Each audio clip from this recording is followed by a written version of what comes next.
Election code వస్తుందని తెలంగాణ రాష్ట్ర ప్రభుత్వానికి మరియు రేవంత్ రెడ్డికి ముందుగానే తెలుసు.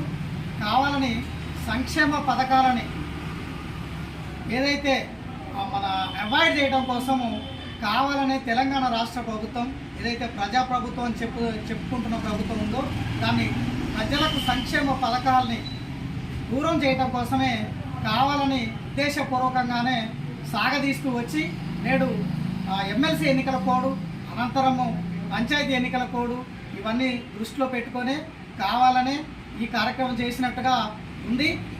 ఏదైతే ప్రజాప్రభుత్వం అని చెప్పుకుంటున్నారో అది పూర్తిగా ఫెయిల్ అయింది. దాని మూలంగానే వరుసగా ఎక్కడికి పోయినా సరే గ్రామ సభల్లో కావచ్చు మరి ఇతరత్ర కాంగ్రెస్ కార్యక్రమాల్లో కూడా ప్రజా వ్యతిరేకత చాలా తీవ్రంగా ఉంది. ఈ అంశాన్ని గమనించిన ప్రభుత్వము ఈ ఎలక్షన్ కోడ్ కోసము ఈ వ్యవహారాలన్నీ సాగదీసింది. ఆ సాగదీసిన ఫలితంగానే ఎలక్షన్ కోడ్ వచ్చింది. రేపు వరుసగా ఎన్నికల కోడ్లు వస్తాయి. సుమారు ఇంకొక 6 నెలల దాకా ఎటువంటి సంక్షేమ పథకాలు కూడా చేయకుండా కాలయాపన చేసుకునే ఉద్దేశంతో ఇలాంటి ప్రయత్నాలు రేవంత్ రెడ్డి ప్రభుత్వం చేస్తోంది. ప్రజలకు ఏదైతే ప్రభుత్వం ఎన్నికైన వెంబటే చేయాల్సిన సంక్షేమ పథకాలు ఆలస్యం అవడం వల్ల పేద ప్రజలు ఎన్ని ఇబ్బందులు పడతారో ప్రభుత్వాలకు తెలియదా?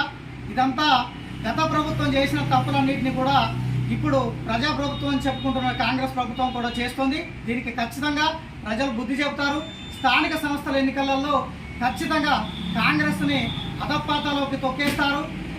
దీనికి బహుజన్ సమాజ్ పార్టీ నుంచి అనేక ప్రజా ఉద్యమాలు నిర్మించి ప్రజల్లోకి వెళ్ళి ఈ స్థానిక సంస్థల ఎన్నికల్లో ప్రజలకు కాంగ్రెస్ ప్రభుత్వం చేస్తున్న తప్పులన్నింటినీ ఎండగడతామని బహుజన్ సమాజ్ పార్టీ నుంచి మీకు తెలియజేస్తాం.